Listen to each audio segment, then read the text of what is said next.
Work with security agencies to track and bring the perpetrators to book.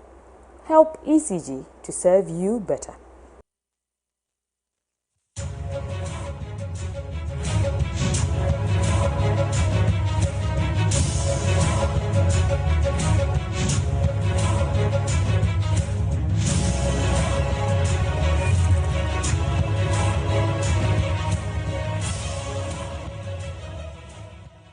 Welcome back to Spotlight. This is your home for fun, fearless and factual content.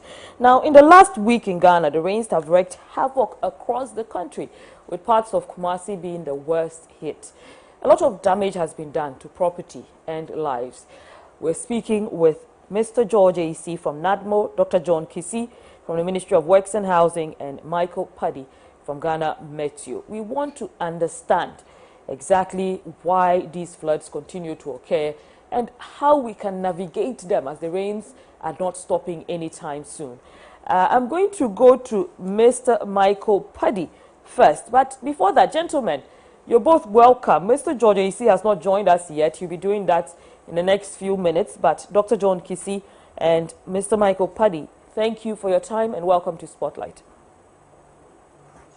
Thank you very much for having us. Right, now let me go to Ghana Meteo so we can understand exactly the nature of the rains that we are occurring right now, and exactly how much rains are we experiencing. So, Mr. Michael Paddy, thank you again for your time.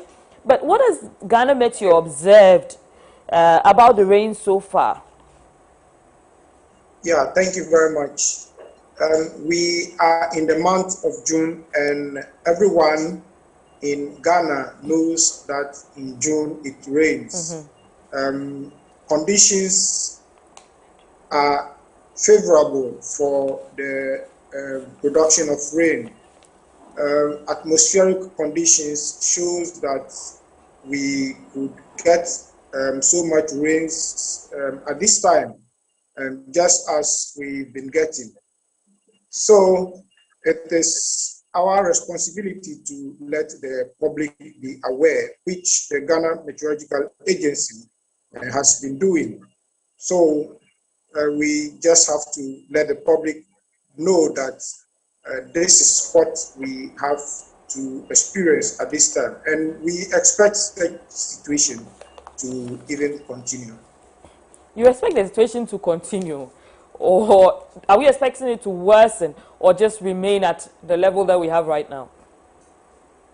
Well, almost on daily basis, most places across the country are expected to experience rain activities stretching from the coastal sector up to the northern sector of Ghana, almost on daily basis, especially almost daily till when exactly?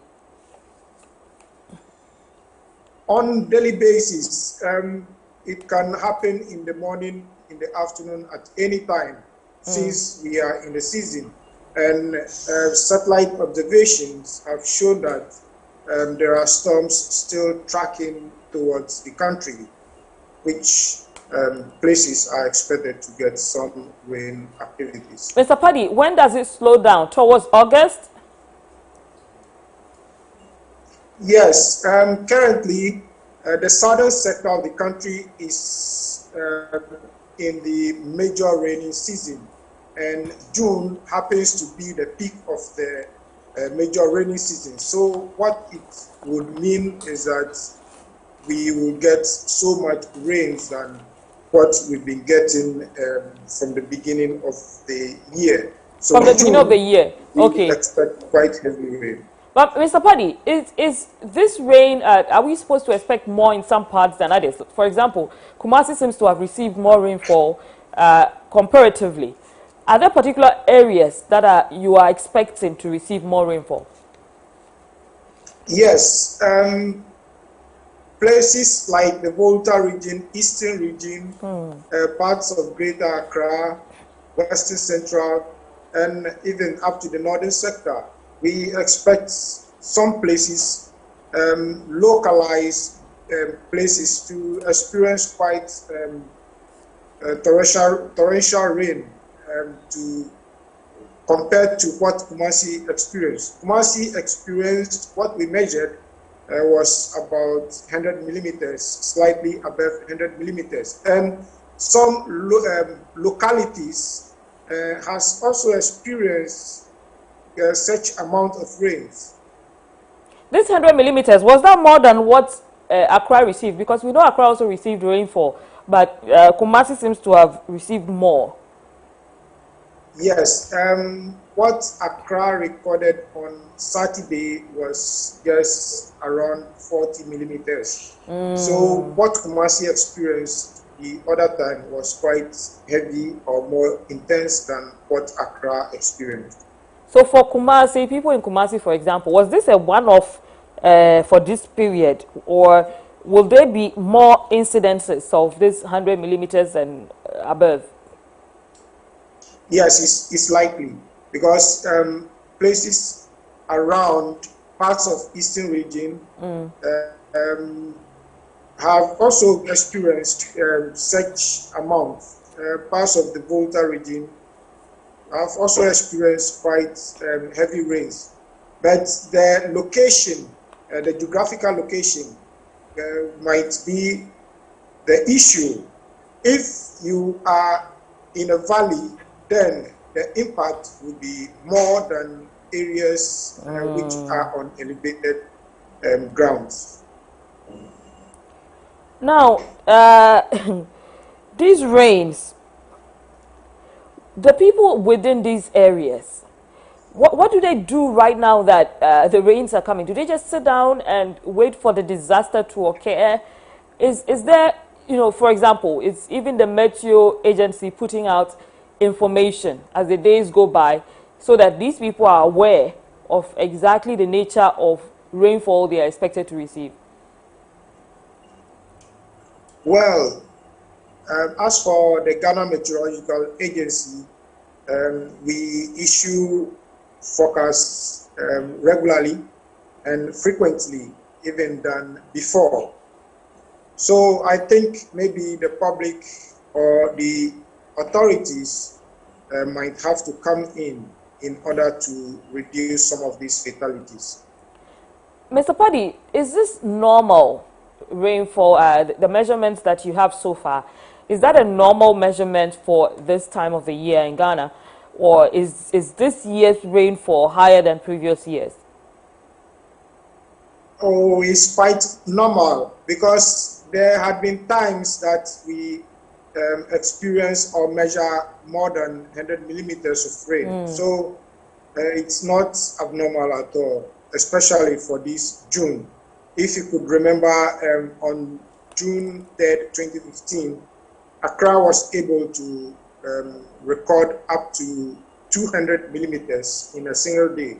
So when it's June, we should know that we are vulnerable to flooding or vulnerable to such heavy rains.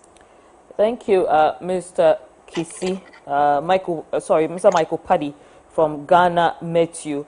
Now, I'm going to go to Dr. John Kisi, who is from the Ministry of Works and Housing, and he's with us on the line. Hello, Dr. Kisi. Hello. Thank you, Doc, for staying on the line. Now, we heard from what Mr. Michael Paddy said, that this is not an abnormal amount of rainfall.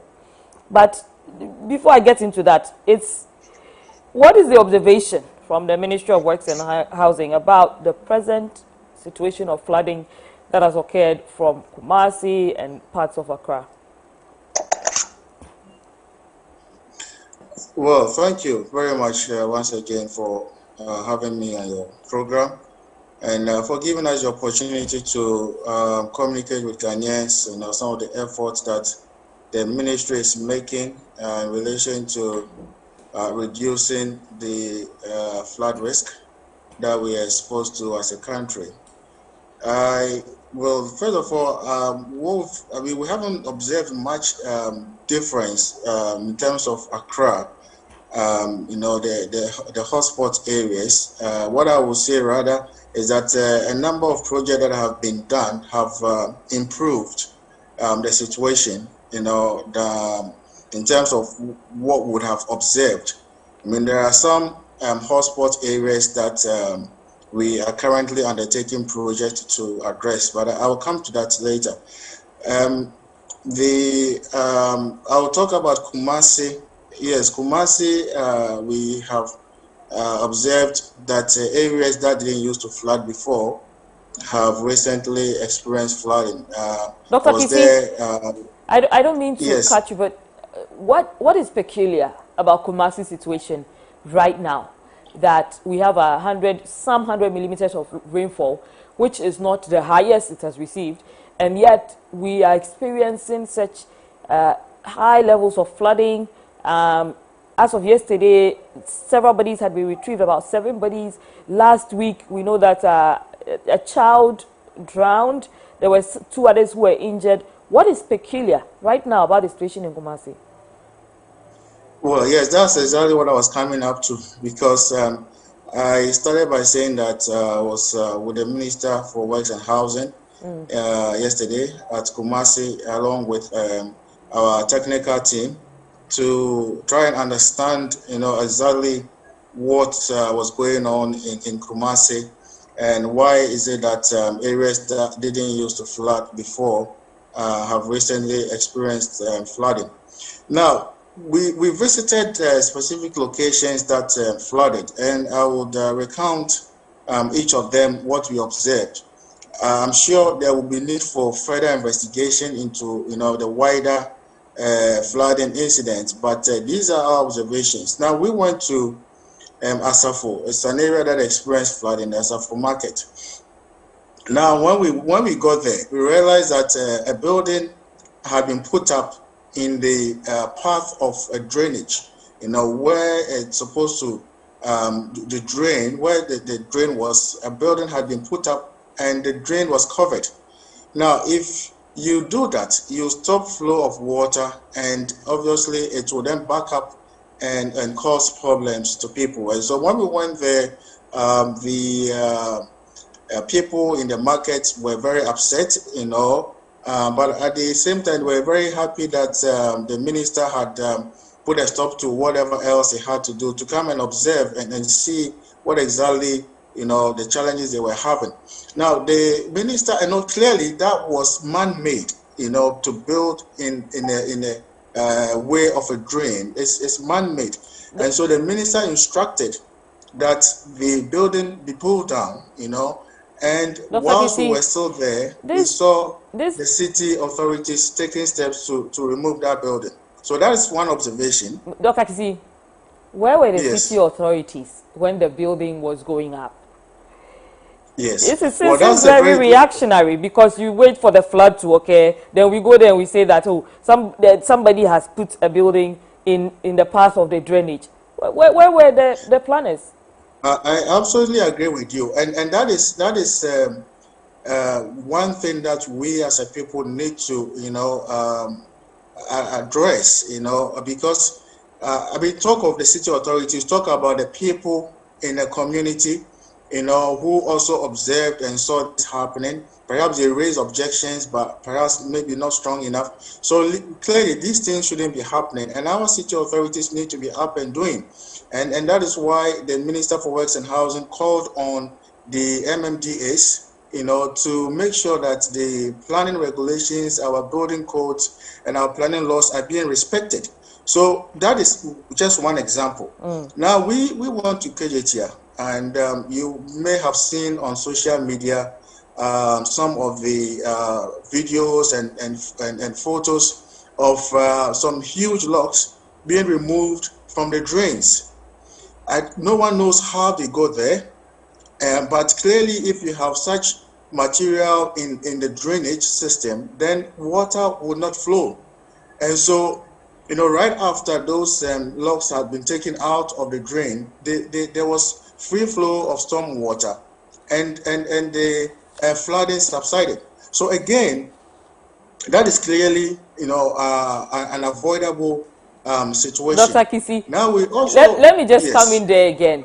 You see, these problems that you are highlighting, it just shows a clear negligence of the right authorities, because first we observed a building which was not supposed to be there. If people were up to task and doing their work properly, these things would have been observed because there would have been proper monitoring, and it would have even been stopped before it got to, any level. Now, the drains also, there are locks in the drainage. We've talked about open drains in the country so many times. Why are there still like large open drains? Of course, I mean, things are going to fall in them and obstruct. Look at something that simple. There were logs in it, and so it obstructed the flow of water, and it ends in floods, and people are dying. But where did the problem come? It comes from the root of the problem. Well, you have a good point there, but I think you also need to appreciate that this particular drain I'm talking about is an underground drain. Of course, there are some sections that are open. And yeah, yes, because the logs went in through an open place. I mean, if you saw the size of the log, you marvel as to how that log could travel through the drain and land at the point where it's landed. But of course, that is a matter for further investigation. So I cannot conclude on that matter. Now, what is the point I'm making? So we have multiple factors, that are causing this flooding that we're experiencing. In Kumasi, the city authorities mentioned that there are about 300 properties that they've identified. And you see, there are cases where we may think that the city authorities have been negligent. And yes, there are some cases like that. But there are other cases where our people, our own citizens, have not helped ourselves. Talk of dumping solid materials in the drains, talk about people insisting on building on wetlands and floodplains. We visited a site that was waterlogged, that had been filled, and the building was being put up. The city authorities told us they had been there to pull down the building once. The developer decided to come back and build once again.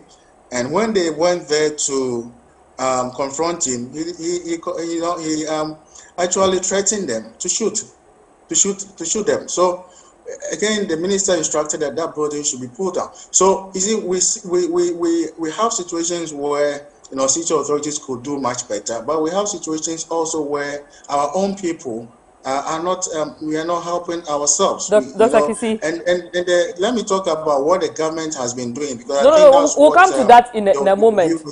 Dr. Kisi, there are a few things I want to highlight before we get there. What our own people are doing.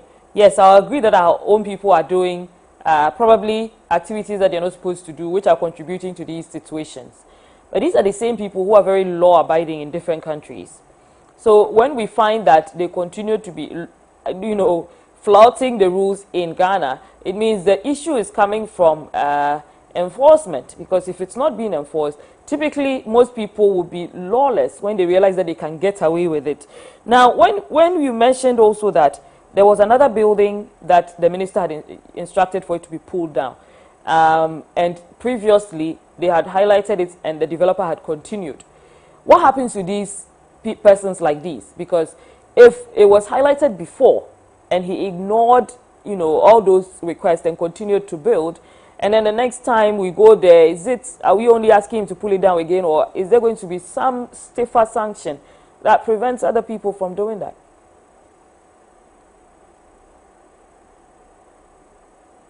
Dr. Kisi, can you hear me? I think Dr. Kisi has frozen over there.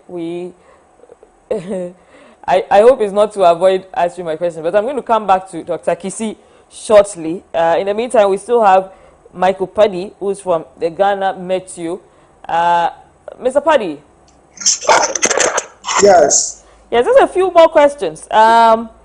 You mentioned high flood risk areas earlier, and I just wanted you to highlight some of the high flood risk areas, just so people can be aware. Well, okay. Thank you. For the Ghana Meteorological Agency, or where I stand now, I can only predict where I expect heavy rains, but the geographical terrain might be the issue. So, like I was saying, we expect places to experience similar amounts or intensity of rain, like 100 millimeters in a day or more. So now the public or individuals would have to know their terrain, and that might be quite helpful to citizens. If you are in a low-lying area, then you stand a very high risk of encountering such flood conditions. 1 second, let me just mention to our viewers that what you see on your screen right now is showing some of the flood risk zones presently in Ghana. And you can see from the red areas are the very high risk areas. There's also the yellow areas which are high risk. You see the yellow areas, Aplaku, Mpwasi, Gbawe, some Dansuman there. There's also Fafraha, Ashama area. And then you find that the very high areas in red, you know, right on your screens there. There's also the medium areas in blue, in a deeper blue, and then there's low areas in some purple color there. Then there's a very low areas in a much lighter blue, like a sea blue kind of. So if you're in, especially the red zones, then you need to be careful and be watching out for excessive rainfall, and just take your own immediate reaction to mitigate the situation. Michael Paddy, sorry, please just continue for us. Yes, so it is very likely that places across the country, the southern sector, especially this ending of June to the early part of July, would experience quite heavy rains occasionally. And as time goes on, the active system would continue to move slightly inland, where the transition zone, that's the northern portions of Ashanti region, Bono and Ahafo regions, then the northern sector would also continue to experience quite heavy rains. As for the northern sector, the rains have been quite frequent over there for some time now, but it is expected that the north would still continue to experience quite heavy rains. Mr. Paddy, apart from sorry? Yes, the northern sector has a single rain fall regime, whilst the southern sector has two, the major and the minor rainy season. So we expect that by the end of July towards the beginning of August, the southern sector will experience a break in the rains, which would mark the end of the major rainy season, whilst the north will continue to experience quite heavy rains until by September or October, that the north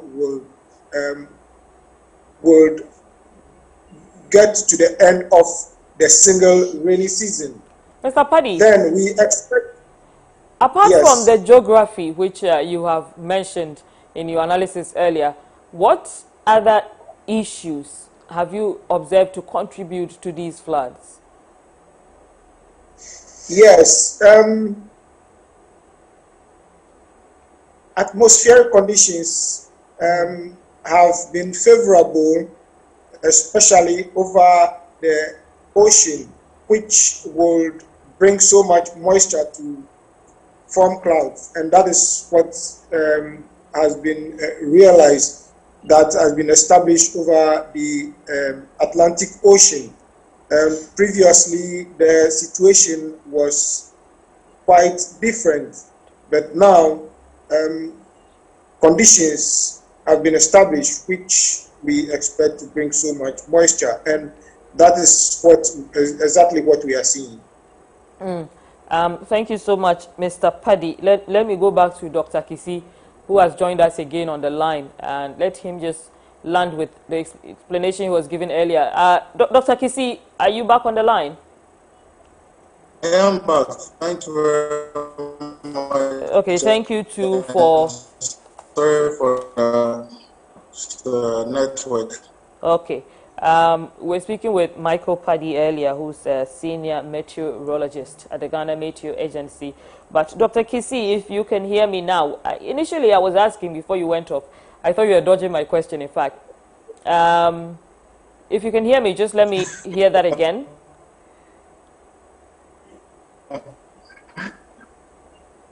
Okay, so I was asking... I can hear you. I was asking about the structure that you had observed being put up. And my main question was, is there going to be any sanction against this developer you mentioned? Because earlier you had said he had already been cautioned and he ignored that caution and proceeded to put up his structure, which the minister had instructed to be pulled down again. But this, clearly there's a record of him being cautioned and he ignored that. And then you go there a second time. Is the only thing that's going to be done, is the minister just going to say, pull down that structure, and that's it? I mean, what's the deterrent?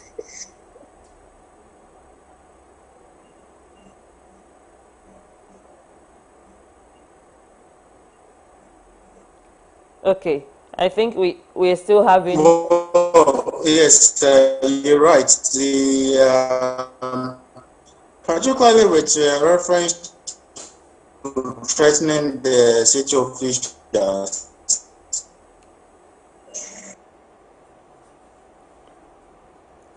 Okay, we're going to go back to Dr. Kisi in a bit. His line is not too stable, but we're going to just try to re-establish proper connection with him. In the meantime, we'll continue with Mr. Michael Paddy. Hello. Yes, Dr. Kisi, we can hear you, but the line is terrible. And I think the viewers can barely hear what you're saying. So we're just going to call you back again on a more stable line.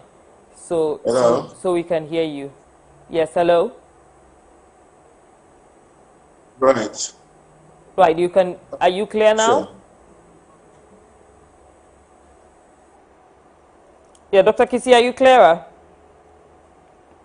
Okay, we're going to try the connection there again. But Mr. Michael Paddy. Yes. Yes. We were asking earlier, is this something that we are expecting an intervention from where the Meteo Agency is concerned? I mean, you make these observations over time. Do they inform any intervention from your end, or do the other agencies have to do that? Well, I think some other agencies would have to do that. Because the Ghana Meteorological Agency, he are responsible for making research into hazard when and where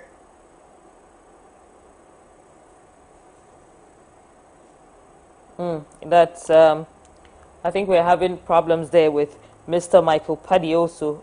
He's a senior meteorologist. So I think it is a responsibility for some other agencies to try to reduce some of this impact of this flooding situation. Which other agencies, Mr. Paddy, when you talk about other agencies, what are you referring to specifically? Right. Some kind of coordination with the Ghana Meteorological Agency to give out information freely and readily to the general public. And the information public and timely. I think when that kind of collaboration is there, some of these situations would be tackled. Right. Thank you so much, Mr. Paddy. I'm going to come back to you in a moment. But if you just joined us, our viewers specifically, we are discussing flooding in Ghana with specific reference to the recent floods in Kumasi and Accra, which caused quite some amount of disaster with several lives lost. As of yesterday, 7 bodies had been retrieved, and last week also saw the deaths of a child, a 1 year, 4-month-old child, and then the death toll is actually expected to rise as the days go by. So we are speaking with Dr. John Kisi. He is a consultant from the Ministry of Works and Housing. Also, Mr. Michael Paddy, who is a senior meteorologist from the Ghana Meteo Agency. You're watching Spotlight on MX24. We'll be back after this break. Please stay with us.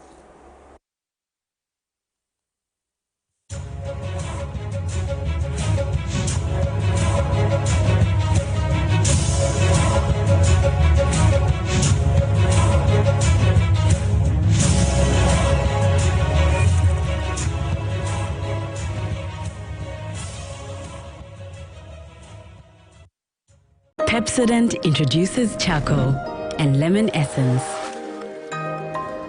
The unique combination of natural essences whitens teeth naturally for you and family because every smile matters. For skin that's dull and dry, Vaseline Cocoa Glow with pure cocoa and shea butter, blended with micro droplets of Vaseline jelly, revealing glowing radiant skin for glowing radiance.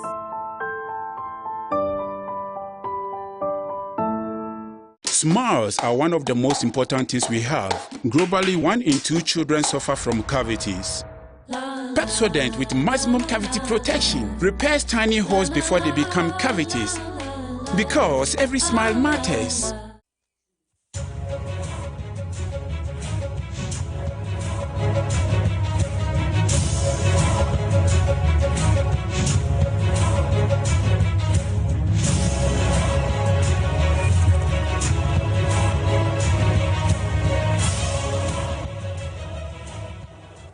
Welcome back to Spotlight, and thank you for staying. Before that break, we were discussing flooding in Ghana, which has become a disturbing and annual, never-ending conversation. And we just want answers. We have Dr. John Kisi from the Ministry of Works and Housing. We also have Mr. Michael Paddy, a senior meteorological officer at the Ghana Meteo Agency. Now, Dr. John Kisi, before we went on the break, we're having issues with your line. Hopefully it's more stable now. Are you there? Yes, I'm here. Okay, fantastic. Yes, before the break, I was asking about sanctions, especially in this particular situation that you had highlighted about the developer even threatening town officials who had been there, and then the minister going there. What is going to be done to people like these? Yes, the police will be involved, not least for threatening city officials and trying to stop them from doing their work. So certainly there will be sanctions that will be followed up by the city officials. Now, Mr. Kisi, you mentioned in your previous submissions that there had been a number of projects which you believe had contributed to even mitigating the present situation. Do you want to take us through any of these projects? Yes, well, let me start by saying that the current government, since taking office, has invested about 450 million Ghana cedis in the effort to address flood risk. So the government started a program called the National Flood Control Program. And in that program, we identified hotspots, what we call flooding hotspots across the country. We undertake investigations, try to understand what the mechanism of the flooding is, and projects are developed and implemented to address some of these challenges. Professor Kisi, what kind of projects exactly are we talking about? So we're talking mainly about drainage projects. So in this program, we've implemented 19 kilometers across the country, 19 kilometers of new drainage, provision, where they are non-existent or where the capacity is inadequate or where there are bottlenecks like undersized culverts, on roads. Projects have been implemented to increase capacity or to make provide new drains Do you know where that they are the non-existent. areas exactly that these projects are targeting? Yeah, I mean, let me. They are spread across the country. But if we talk specifically, let's say of Accra, there are projects in Hacho, Okay. Adenta, Agbogba, Santa Maria. A lot of projects across the country in Sukwa, in Koforidua. I mean, if I have to go through my list, it's a very long list. No, well, we don't need a whole list. I just in wanted Tokradi. specifics. We don't need a whole list. I'm sorry. We don't need a whole list. I just wanted to Yeah, get the specifics. absolutely. So as I said, 450 million Ghana cedis is a lot of money. Yeah, so it's important to know where is it going. Yeah. Yes. So sorry, did you want to know something specifically about that project? Yes. Program? Apart from these drainage projects, which other projects are being is the money going into? Because that's a huge sum of money. Okay. Yes. So we also have undertaking projects in another 1,000 kilometers of drains have either been desilted, they've been rechanneled or excavated, or we have maintained them. That's 1,000 kilometers across the country. These are the investment that we've made. We've also have what we call the National Priority Drain Program, where we look at solutions, catchment-wise solutions. So a typical example is the Odo Drainage Basin, and I'm sure that for us as a country, arguably the most important drainage catchment for us. I think Michael earlier on made reference to the June 3rd disaster, unfortunate incident. Not to remind victims of their sorrow, but that was an important incident, and the government is committed to dealing with that. So we are collaborating with the World Bank and investing $200,000, $200,000 to undertake flood mitigation projects, solid waste management, and also another important dimension to that project is what we call the flood early warning system. And that is one that we are doing. We are working on closely with the Meteorological Agency and NADMO. Now, let me take the opportunity to explain a little bit about what the system is about. Dr. Kisi, give me a minute, Dr. Kisi. When did these projects start? Yes. Because it seems, people say we were not hearing about these projects until the floods occurred, and now the ministry is saying that all these projects have been ongoing. Yes, you see, the thing with flooding is that when it doesn't flood, no one talks about what was done so that there was no flooding. We only talk about things when it floods. Now, with respect to, as I said, I've already mentioned to you some of the new drainage provisions that we've made, and in a lot of those places, you would not hear about flooding because those projects have been done. Now, specifically with Odo, yes, it's been ongoing for some time. It's a project that has not died. It's a project very, very much alive. We have recently gone through a procurement process, international competitive bidding process, where we have gone through what we call initial selection of contractors who will be undertaking what we call performance-based dredging. In the past, contractors were paid based on the volume of the silting they do.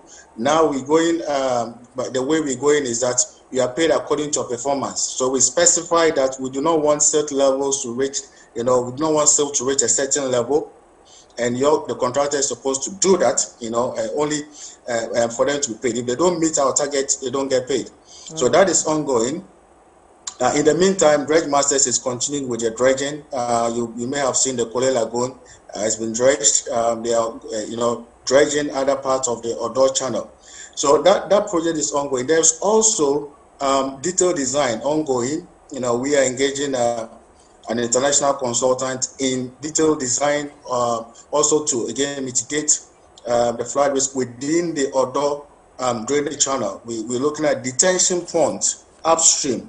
Now, the issue with the Odo drainage basin is that we have all these large volumes of water coming down Ebri and ending up in the Nkrumah Circle area and flooding the whole area. So we are building detention basins upstream, as close to Ebri as possible. Specifically, we are looking at Ghana Atomic Energy commission land to build the detention basins. We are looking at obstructions to flow. There are a few obstructions to the flow of stormwater along the drainage channel, from Ebri down to the Kole Lagoon and into the sea. That is also being looked at. And then one big challenge we had in 2015 was that we had high tide, from the sea coinciding with, a big storm from the land. And water from the land could not, be deposited in the sea.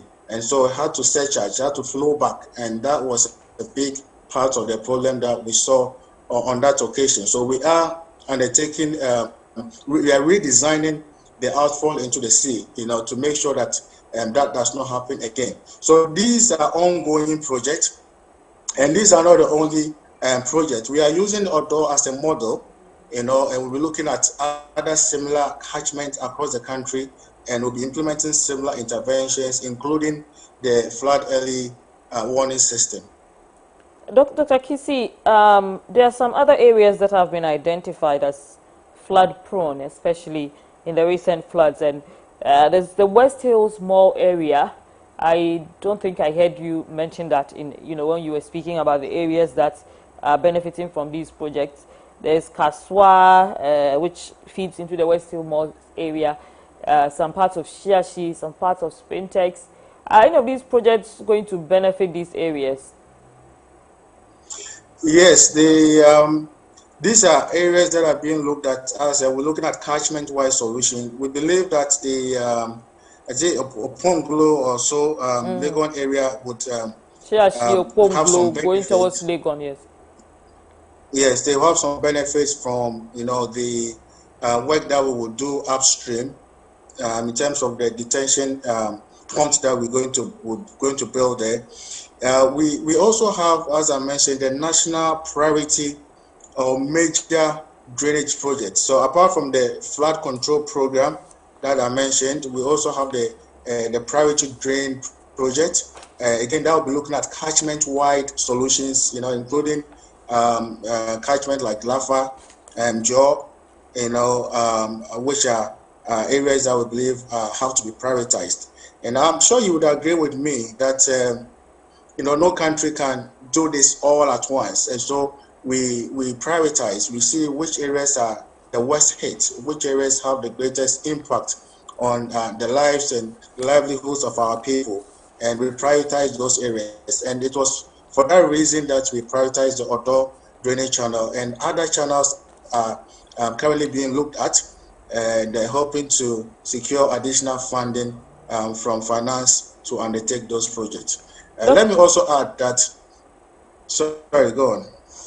No, you finish, because the question I'm asking is different from what you are landing on. So, right, okay. So, I mean, in terms of the National Flood Control Program, apart from what's already been spent, the 450 million Ghana cedis, we have already also, thinking of next year, have identified, which areas need interventions, and we have already presented to the Ministry of Finance, what projects we want to undertake in the coming year.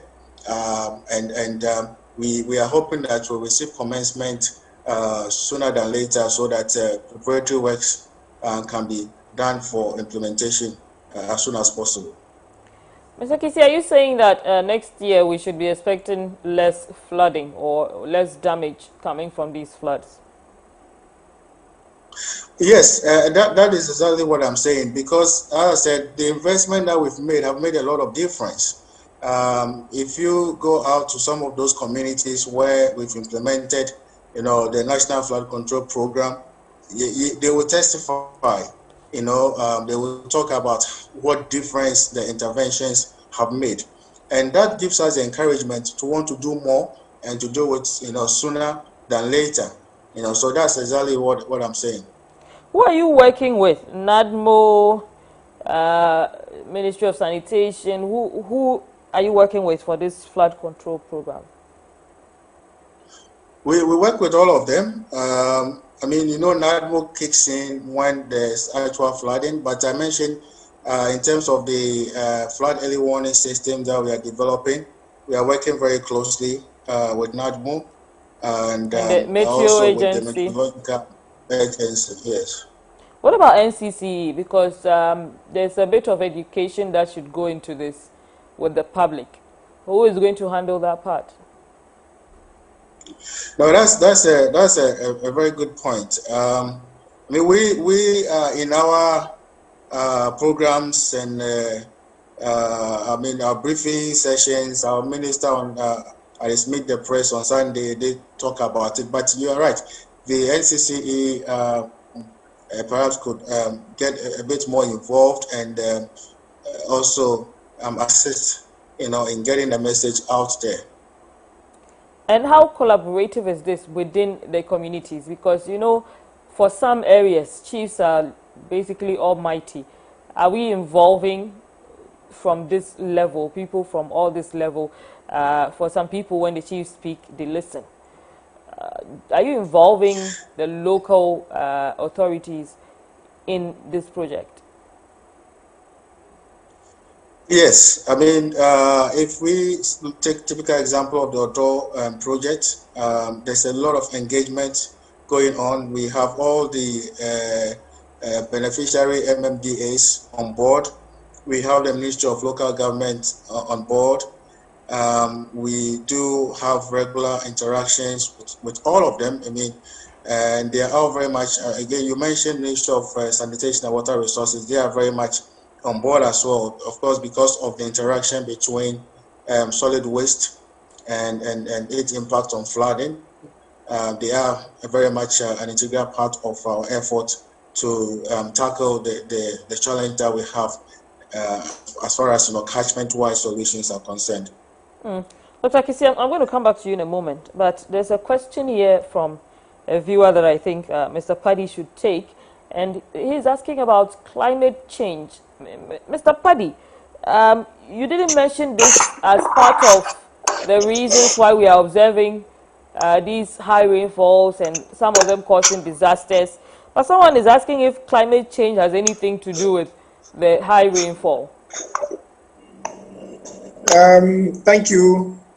Climate change actually has to be made known to the general public. But when you look at, or if you could hear from the individuals, most people have been complaining of late that even the rains were not coming. Farmers were complaining. Even along the east coast of Ghana, and there had been prolonged dry spells which had affected farm activities. So what I'm looking at, or what we are looking at, it seems the impact of climate change have reduced or has affected the mean rainfall activities, but some impact of climate change would also be more than average rainfall, which... But in the case of Ghana, is it related?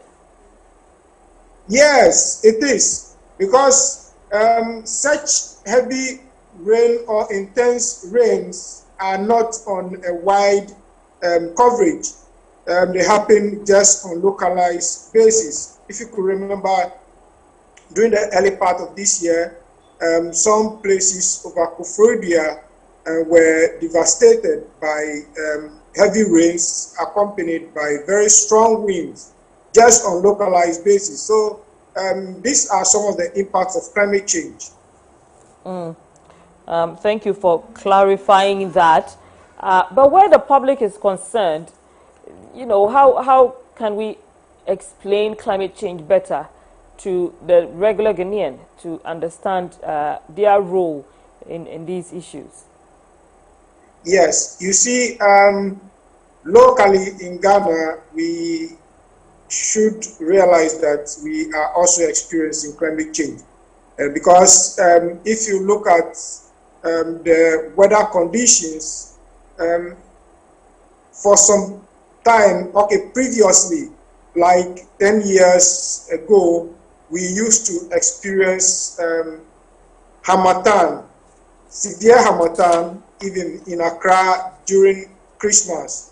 But this recent Christmas, that was the 2020 Christmas and 2019 Christmas, were celebrated in clear weather conditions, which are clear indications or signs of climate change. So right from there, we should realize that we are also experiencing the impacts of climate change, which has also affected rainfall distribution and even amounts and also frequencies. What we realized recently was that rainfall has been segmented, more or less segmented across the country, whereby some places get so much rains and other places get quite less amount of rains. Mr. Paddy, some people are of the belief that the Meteo Agency is not exactly on top of its job. Is the agency able to accurately predict exactly the weather conditions? How reliable are the predictions? Do you even have the relevant equipment that will help you to make these predictions accurately? The predictions from Ghana Meteorological Agency, I will not be boasting, but are very reliable. But you see, because in Ghana, we don't experience severe or extreme weather conditions, conditions which are devastating. People might not take it so seriously. Our weather information is all over social media. We are on Twitter, we are on Facebook, we are on WhatsApp, YouTube. But you might ask how many people even access the information from the Ghana Meteorological Agency. One of the substantive questions is if you have the relevant equipment to enable you make these predictions. Yes, equipment are available. Now with the internet, making weather prediction or observation is not a big deal. Individuals can even access weather, raw weather informations on their handy gadgets. So equipment in making information relating to weather this time is quite easy. Mr. Paddy, let me take your last remarks. We have just a few minutes to round up. Okay.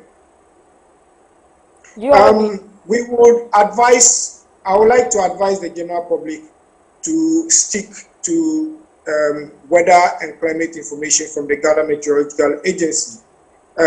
Some people, when they get the information, they want to test to find out whether what the Ghana Meteorological Agency said was right. We have issued several weather warnings, several and frequent weather information, which the public is aware. So we would advise that they have to stick to the weather information. And this time, we are in the peak of the rainy season. The rains will be accompanied by quite strong winds, thunderstorm, and lightning. And the lightning is atmospheric electricity, which is very dangerous to human. So we would advise that if you are at a place and the weather is becoming bad, getting to rain, it is advisable to take shelter at homes in a room, but not stand under a tree or be at any dangerous place in order to reduce. Thank you so much. Mr. Michael Paddy is a senior meteorologist at the Ghana Meteo Agency.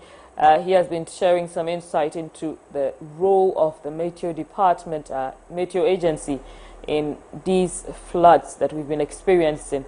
We've also been speaking to Dr. John Kisi. He's a consultant from the Ministry of Works and Housing. Dr. Kisi, if you can just give me your last remarks before we get out of here. Right.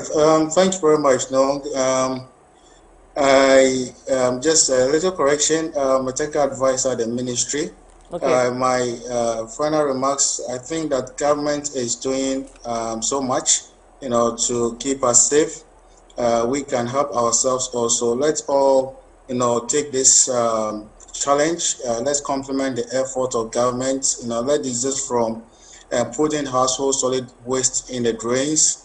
When we build, let's allow some vegetation so there can be infiltration. When we pave everywhere in our homes, all that storm water just runs off and causes problems elsewhere. So let's do that. Let's stop, building in waterways. Let's respect our planning regulations. And I want to once again reiterate the call that the ministry made, or the minister made, to the MMDAs. Let's enforce our planning laws and our regulations, and I'm sure we can all keep ourselves safe. And I think if there's time, I'll also highlight the climate change effect. It's an important one that we all need to be conscious of. We can do bigger drains. If we have much, higher intensity storms, it can create problems for us. So let's be conscious of all of this. Let's keep ourselves safe. Let's keep our lives safe. Let's keep our properties safe and maintain our livelihoods. Thank you very much. Thank you so much, Dr. John Kisi. He's a technical advisor at the Ministry of Works and Housing. We're so grateful for your time and your insight, and recognizing the role of both government and governmental agencies and the citizen in preventing floods and creating a safer environment when floods occur. And to you at home, we're grateful for your time. Thank you so much for watching. If you have any further comments for us, the news continue on MX24GH on all social media platforms. See you again on Thursday, 8:30 p.m. We'll be right here. My name is Nwong Falong. Good evening.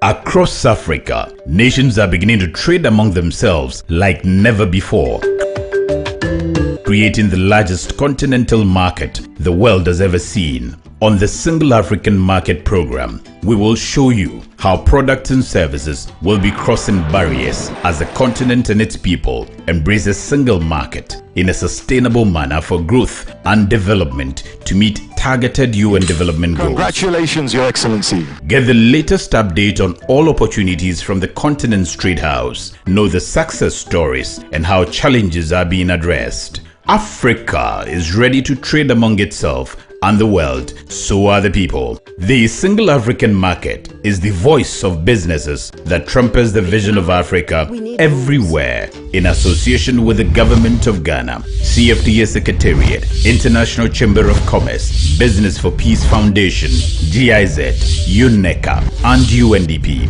All new on MX24.